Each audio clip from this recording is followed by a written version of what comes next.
G-Day, mates. We're diving deep down under today. Going down to Australia? You got it. We're tackling a real head-scratcher. Oh, yeah, I've heard about this. Australia. Yeah. Land of sunshine shrimp on the Barbie the Outback. Right.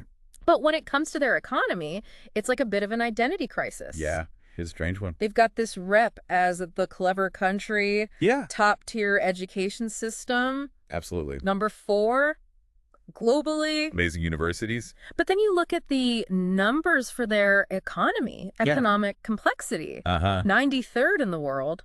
Ouch. Knowledge diffusion even worse. Really? 72nd. So they're not diffusing the knowledge that they have very well. Not quite. Interesting. Big disconnect there. Yeah, big time.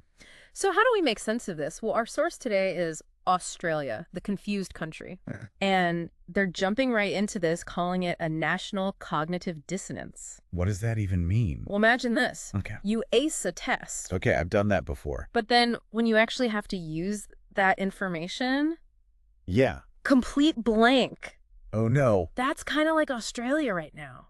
Really? They're amazing at building that knowledge base, Yeah. but they just can't quite seem to translate that into actual real-world success. So they've got all the textbooks, but they can't quite figure out how to build a rocket. Exactly. And the author, who's a scientist themselves, Okay. they argue that one of the big culprits here is Australia's reliance on a certain tool Okay. to solve all their problems. Okay. The Maslow hammer. The Maslow hammer, what's that? Okay, so you know how it is if all you've got is a hammer? Every problem starts to look like a nail. Right. So for Australia, the hammer is immigration, Okay. skilled labor shortage, bring in more bricklayers, Makes sense. healthcare system feeling the strain, bring in more doctors and nurses from overseas. Right. I see where you're going with this. It's a go-to solution. Yeah. I mean, don't get me wrong. Bringing in skilled workers from around the world, Of course. great idea to an extent. But Sure. is it becoming a bit of a crutch? Like they're not even looking at other solutions. Exactly. Interesting. And the article even highlights this almost ironic situation Oh, really? in Western Australia, Uh-huh. where the government was calling for thousands of migrant bricklayers. To deal with the shortage, right? Exactly. But at the exact same time, a local Aussie company was developing a bricklaying robot. So they're saying, we need all these people, and meanwhile, we've got this robot that can do it. Crazy, right? Yeah. That's wild. Are there other sectors where this is happening? Oh, absolutely. They talk about healthcare, aged care, Yeah. all areas where, automation robotics are making huge, huge strides globally. Right. So maybe instead of just saying, okay, we need more people, Australia should be looking at, okay, how do we develop those robots here? Homegrown innovation. Exactly. Interesting. That's a key argument that the author makes. Okay. And they actually point to this fascinating exception to this whole pattern. Okay, tell me. The Australian mining industry, Really? decades ago, Yeah. they were facing major labor shortages. Yeah, it's tough work. Tough remote work. Nobody wants to do it. No one wanted to do it. So what they do, What did they do? they went all in on automation. Really? All in. Wow. And now, Yeah, now they've got the most automated mining industry in the world. in the world. Wow. So they actually tackled that labor challenge head on with technology. Exactly. They showed what's possible when you embrace innovation. And if they can automate something as complex as mining, Right? why not bricklaying? Hey, Makes you think, doesn't it? it really does. Why not all these other industries facing those same challenges? Yeah, why not? It begs the question, why isn't this approach being used everywhere? Right. So they're recognizing that the solutions are out there, but Wow. not actually implementing them Not quite. on a national scale. It's like they're almost afraid of the potential Interesting. that's there Okay, so we've got this disconnect. Yeah. between the knowledge and the ability to use it. Big time. Okay. It's a real head scratcher, isn't it?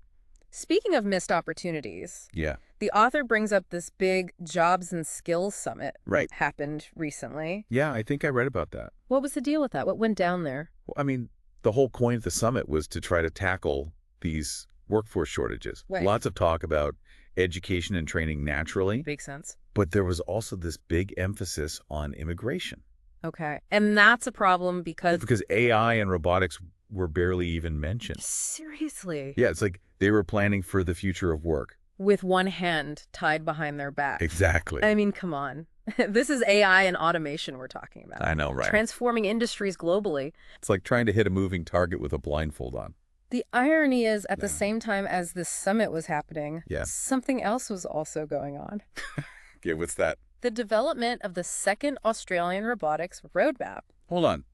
So you're telling me you've got this national conversation about the future of work happening in this corner, Yeah, and then a whole separate conversation about robots happening over here. exactly. Did they not think to get everyone in the same room?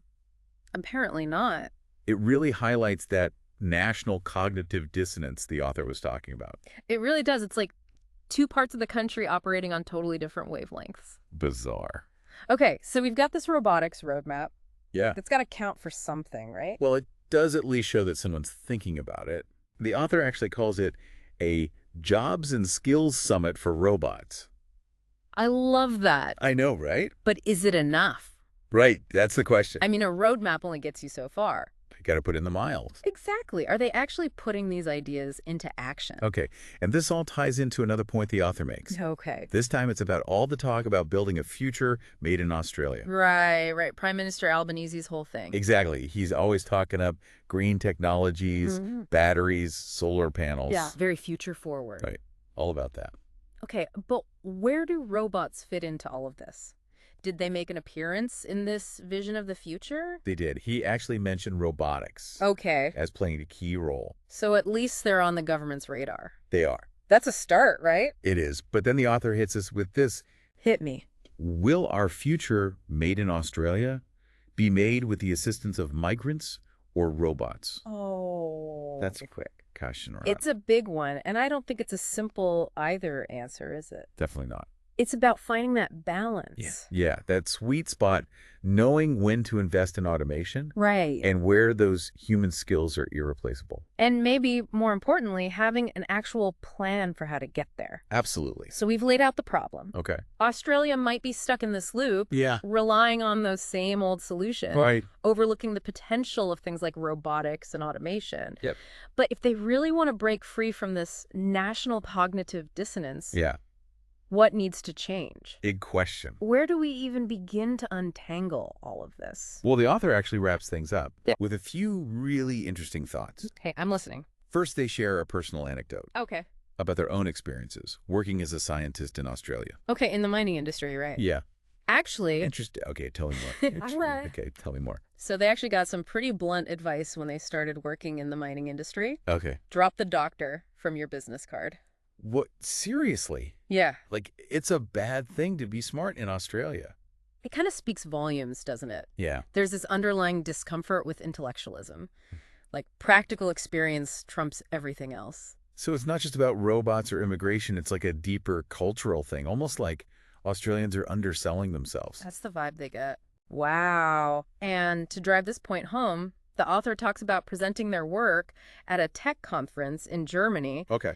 and they were blown away by how differently science and technology were viewed there. Really? Yeah, like celebrated even. Wow. So it's like they walked into a whole other world It's like stepping into another dimension. where being clever isn't something you hide. Exactly. So is Germany the gold standard then? What can Australia learn from them? Well, they've got a long history of investing in R&D, Right. especially in engineering and manufacturing, Yeah. and a strong culture of collaboration between industry and academia. Which is what Australia is missing. The author seems to think so. Break down those silos, get everyone working together. Exactly. Okay, what about ChatGPT's insights? What did the AI oracle have to say about all of this? Well, the author did something pretty clever. Hit me. They actually asked ChatGPT, Okay. which countries talk a big game about science but don't actually back it up? Ooh. I love it calling out hypocrisy with the help of AI. So who was on the list? Apparently, Australia was the poster child. Oh, no. All this talk about being innovative, Right. but inconsistent funding and support for R&D challenges in STEM education. All bark and no bite. Pretty much. That's got to sting a little. Yeah, just a tad. And this leads into the author's final point, this idea of a culture of scarcity. Okay, unpack that one for me. What does scarcity have to do with robots and a confused national identity? Basically, the author's suggesting that Australians might be holding back without even realizing it. Okay. Afraid to share knowledge, afraid to share resources. Like hoarding the secret sauce instead of just sharing the recipe. Precisely. And they argue that to become that clever country they envision, right. they need to ditch that scarcity mindset Okay. and embrace abundance. Share the knowledge. Invest in the future. Build those robots. Exactly. Wow, what a deep dive today. That was a big one. We covered so much ground from robot bricklayers to national cognitive dissonance. But a lot to process. It really is. Seems like Australia's grappling with some big questions about its future. It's a fascinating case study, though, and it makes you wonder What's that?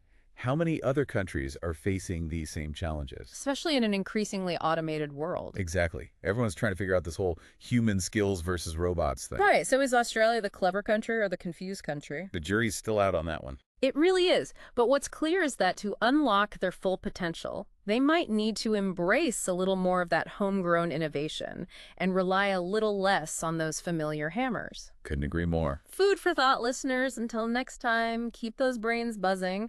And remember, don't be afraid to share your secret sauce. The world needs it. You got it.